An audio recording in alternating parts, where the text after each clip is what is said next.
Ingénieur Guilhem Mayamba, Sunda Picture TV. Sunda Picture Télévision pour vous informer de partout où vous nous suivez, très chers téléspectateurs. Nous vous saluons des quatre coins du monde où vous avez l'habitude de nous suivre comme à l'accoutumée pour être informé sur tout ce qui se passe ici en République démocratique du Congo en termes des actualités. Aujourd'hui, on va toucher une actualité qui fait couler encore et salive à qui tout le monde cherche à savoir où en sommes-nous avec cette question qui bouge l'opinion congolaise, l'opinion en ce qui concerne la question de la révision au changement de la Constitution. Alors, réfléchissons quant à ça.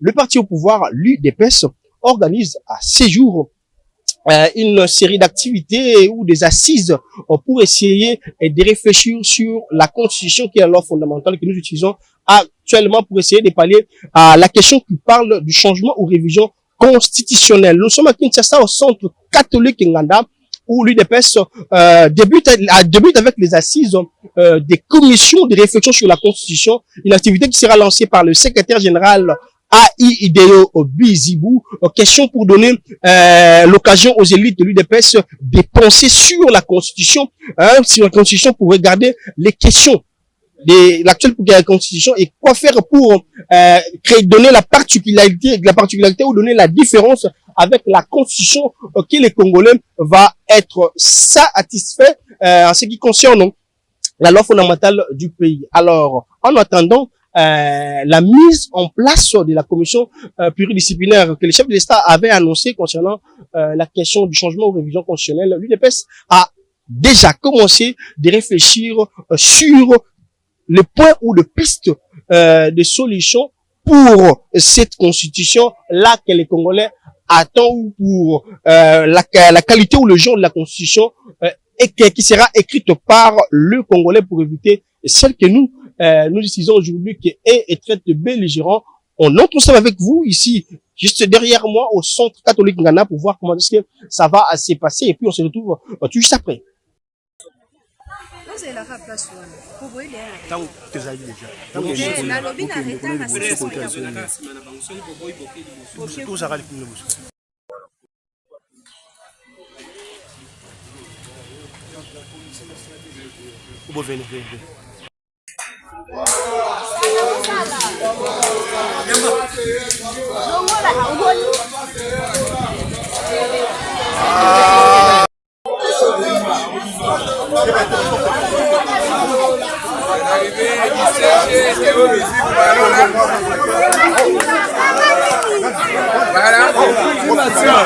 l'arrivée de mon général. Mon général.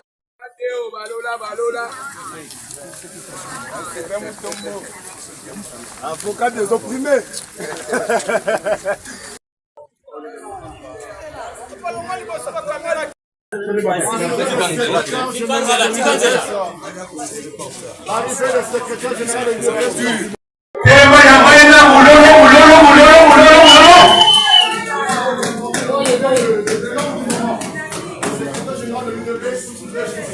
Il est là, le secrétaire général de l'UDPS, à l'intérim.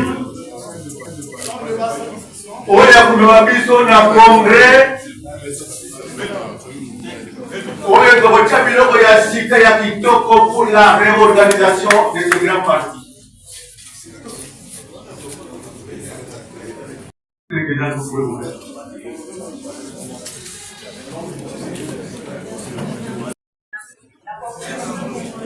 La commission est déjà en place. Je passe le micro au rapport.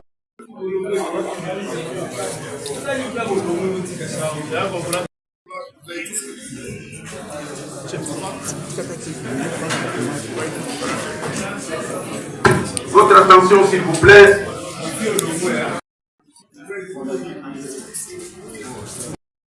Démarrer les travaux de réflexion pour l'héritage. Nous présentons nos excuses le plus sincères. Accepter nos excuses. Le micro est journaliste.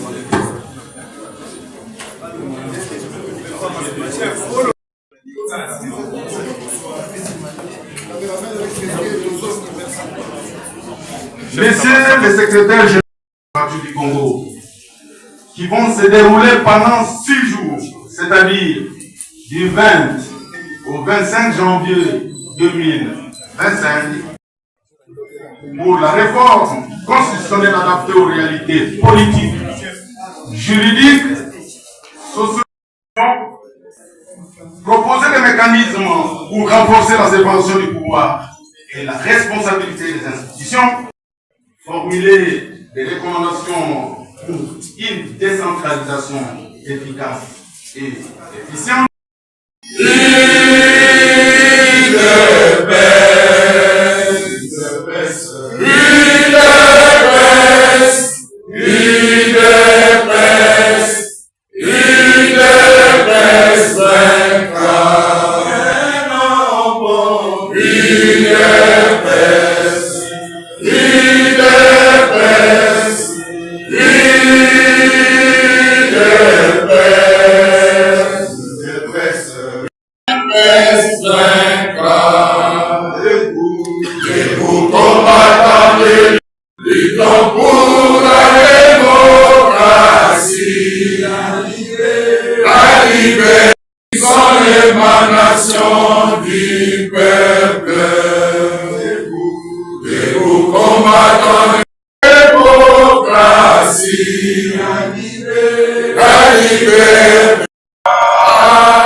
À notre tour, nous voudrions, au nom de la présidence du parti, vous souhaiter d'être les bienvenus dans ce cadre qu'est le Centre catholique Nganda.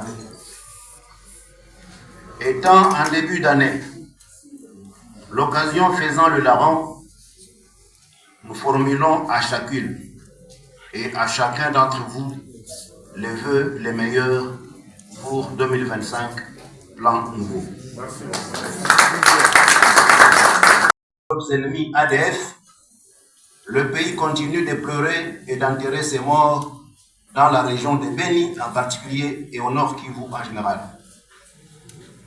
En mémoire de ses compatriotes fauchés par les violences et l'agression rwandaise, je vous invite, chers compatriotes, à observer une minute de silence. Commission de réflexion sur la Constitution. Distingués invités à vos titres et qualités respectifs, tout protocole respecté. Dit-on au grand mot des grands remèdes. Devant un tableau sombre de la RDC, pareil à une proie prise d'assaut par des charognards, il avait fallu qu'un homme, un fils du pays, puisse faire face à cette situation. Le Front pour la défense de l'intégrité du territoire est tenu par le président de la République, chef de l'État et commandant suprême de l'armée, je cite, son Excellence Félix Antoine Tshisekedi Tshilombo, que je vous demande d'applaudir en guise d'expression. Qu'autre temps, autre mœurs. En 7 mois seulement, le sanguinaire Paul Kagame, à travers l'AFDEL, avait parcouru le pays de l'Est à l'Ouest, installant à Kinshasa un chef d'état-major général pour l'armée, en la personne de M. James Kabarebe. En quelques mois seulement, à l'occasion de RCD, il avait conquis l'espace congolais jusqu'au Kasaï, au Katanga, jusqu'en Équateur. Avec son Excellence Fils Antoine Tshisekedi, l'armée est dans un travail laborieux de réorganisation tout en étant en guerre. 2 concepts à la fois terre à terre pour certains, mais très savants pour les autres. Pour ne pas aborder la matière vaille que vaille, le parti, à travers son exécutif, a invité des experts qui vont aider les 70 participants à bien décortiquer cette matière pour arriver à proposer des recommandations qui seront cheminées vers acquis de droit, à savoir son Excellence le Président de la République, avant la mise sur pied de la grande commission interdisciplinaire. Je voudrais ici, avant de clore notre propos, remercier ces experts qui ont bien voulu accepter venir partager leur savoir sur la matière constitutionnelle avec notre commission. Qu'aussi, chers cadres du parti, vous qui avez accepté de vous soustraire à vos familles respectives et à d'autres obligations pour quelques jours, en acceptant d'être internés ici au Centre catholique Nganda, veuillez trouver ici l'expression de notre reconnaissance. Ainsi, je déclare ouvert les travaux de la commission de réflexion sur la Constitution. Je vous remercie. On réfléchit en tant qu'UDPS par rapport à la modification ou au changement de la Constitution. Nous en avons parlé depuis très longtemps dans notre parti. Il y a Papa Etienne Tshisekedi de Roche Mémoire qui avait déjà fait cette déclaration à l'époque. Il a dit que dès que nous aurons le pouvoir, nous allons modifier cette constitution ou carrément la changer. Il avait raison. Et nous, ses disciples, nous avions continué sur ce chemin. Nous le faisons pourquoi? Parce que cette constitution était élaborée quand le Congolais avait ses bras taillés par la guerre. Le Congolais n'était pas libre de s'exprimer et de décider sur son destin, sur son avenir. La constitution était élaborée par le belligérant. Vous savez que parmi les belligérants, il y avait le Rwanda, l'Ouganda, tout ça, les pays étrangers. Et c'est une constitution à l'époque qui était élaborée spécifiquement pour mettre fin à la guerre. Maintenant, le Congo évolue. La guerre qu'on a connue à l'époque est passée. Et le Congo, avec le président Félix Antoine Tshisekedi, se relève petit à petit.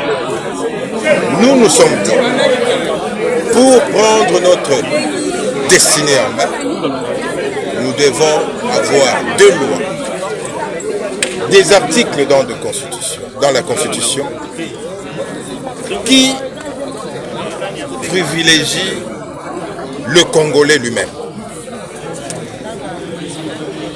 C'est pourquoi le président de la République s'est inspiré, n'est-ce pas, de l'orientation du feu Papa Etienne Tshisekedi de Roche Mémoire, pour que nous puissions commencer maintenant à réfléchir sur comment on va changer cette constitution, pour que cette constitution s'occupe uniquement de Congolais, pas des étrangers.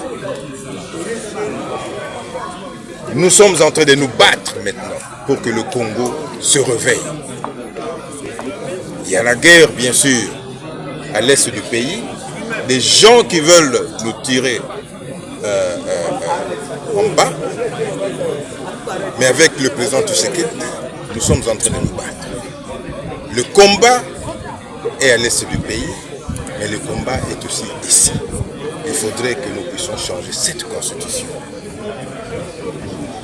pour que le président de la République puisse travailler normalement et faire avancer le pays. Comment voulez-vous, je vais vous donner un exemple.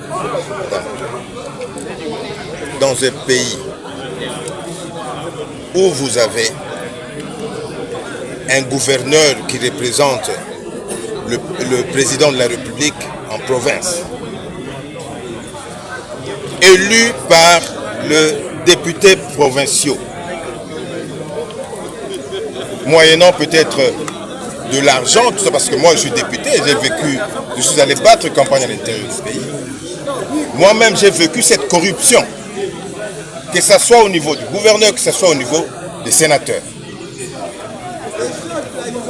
Malgré ça, ce gouverneur-là a ses mains liées parce qu'il doit nommer tel ou tel recommandé d'un député. S'il ne le fait pas, il y a une motion de défiance, puis on le met à côté. Comment un gouverneur peut travailler en ce sens-là? Il y a, nous prenons le peuple d'abord. C'est ça notre choix. Le peuple d'abord, c'est-à-dire tout ce que nous allons faire, c'est pour le social, améliorer le social du peuple. Vous avez des institutions qui sont créées, vous avez des agences qui sont créées, budgétivores. Vous avez un parlement pléthorique. Nous sommes à 145 territoires. Pourquoi on va avoir 500 députés? Ça, c'est mon opinion personnelle. Pourquoi on doit avoir 500 députés au Parlement? Et pourtant, nous avons besoin d'argent pour que le peuple puisse sentir la gouvernance du président Félix Antoine Tshisekedi. Le Sénat, pourquoi on doit l'avoir? Pour en faire quoi? Les députés provinciaux, l'Assemblée provinciale, pourquoi?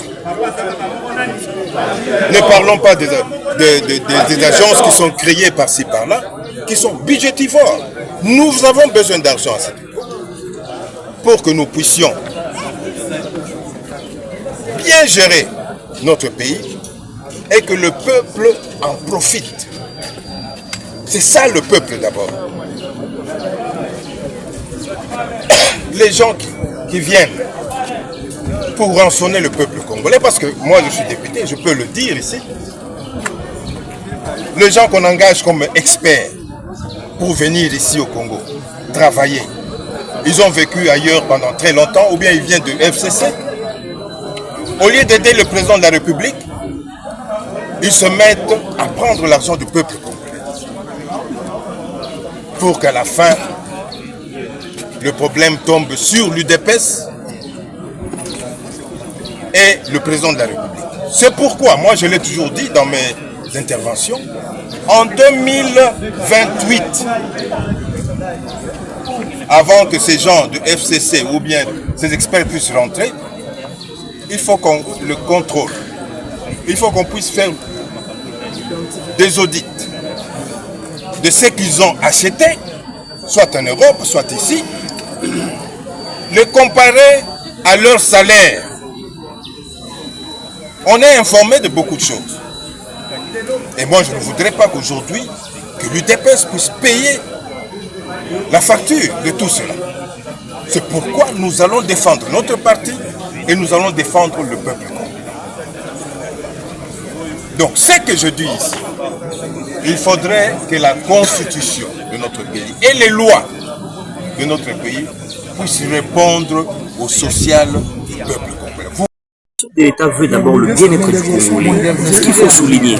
On a tous vécu ce qui s'est passé pendant les élections de 2023 et on a vu combien les gens étaient vraiment déçus par rapport au fait qu'il y a une personne qui peut occuper 3 postes dans les élections et être élu au niveau provincial, au niveau national et comme sénateur. Ce sont des choses qu'on doit revoir dans la Constitution. Et le président veut le bien-être du Congolais.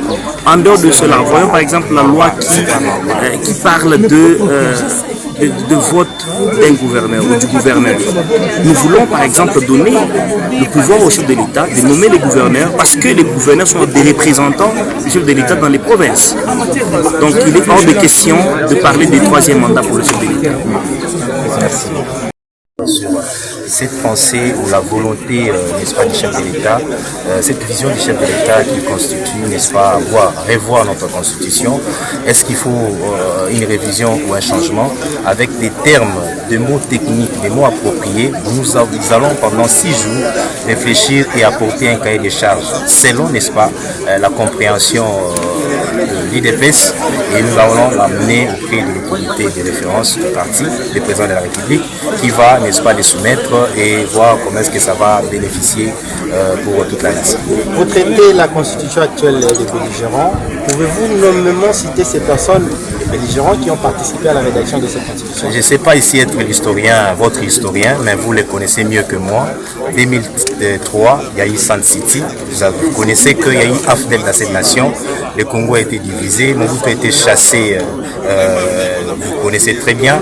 Et la volonté même des Kagame s'est exprimée parce que nous avons eu un moment dans ces pays, un chef d'état-major, au même moment chef d'état-major de la République démocratique du Congo et chef d'état-major au Rwanda. Donc vous comprenez déjà que notre armée, notre service de sécurité était entre les mains du Rwanda. Alors ce Rwanda-là qui avait, n'est-ce pas, ces velléités, qui continue à avoir ces velléités expansionnistes, n'a fait qu'utiliser des acteurs, entre guillemets, politiciens, qui se sont réunis à un moment et ils ont décidé à faire une constitution pour les intérêts, je le répète et je le confirme, les intérêts des belligérants que vous connaissez très bien, mieux que moi, que je ne vais pas ici faire l'apologie. Allez-vous toucher au mandat, ce qui fâche du côté de l'opposition pour modifier les mandats? Ça, c'est aller vite en besogne. Nous avons dit que nous allons réfléchir ici et c'est les cahiers des charges de l'EPS qui va être présenté. Et comme vous le savez très bien, tout texte humain, ce sont des textes révisables et ce n'est pas une parole d'évangile. La Constitution peut être révisée sous la volonté, bien sûr, du souverain primaire qui est le peuple congolais. Donc je suis l'un des disciples d'Étienne Tshisekedi. J'ai vécu autour de lui pendant 3 décennies. Et donc je connais l'historique du parti. Et nous avons cheminé. En 2003, il y avait une nouvelle constitution des belligérants.